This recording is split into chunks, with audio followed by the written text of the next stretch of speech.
5 ஆண்டுகளில் 3,50,000 லட்சம் ரூபாய் சேமிக்க வேண்டுமா?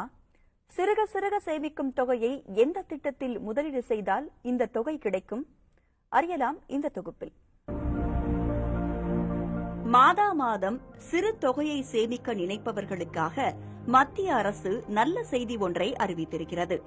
தபால் நிலையங்களில் 5 ஆண்டுகளுக்கான ஆர்டி எனப்படும் ரிகரிங் டெபாசிட்டுகளுக்கு வட்டி விகிதத்தை 6.5 விழுக்காட்டிலிருந்து 6.7 விழுக்காடாக உயர்த்தி அறிவித்துள்ளது.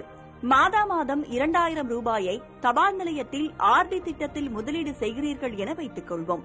ஆண்டுக்கு 24,000 ரூபாய் என 5 ஆண்டுகளில் நீங்கள் செய்த முதலீடு 1,20,000 ரூபாயாக சேர்ந்திருக்கும். இந்த தொகைக்கு ஆண்டிற்கு 6.7 விழுக்காட்டு வட்டியாக 5 ஆண்டுகளுக்கு 22,723 ரூபாயும் சேர்த்து 1,42,723 ரூபாய் கிடைக்கும்.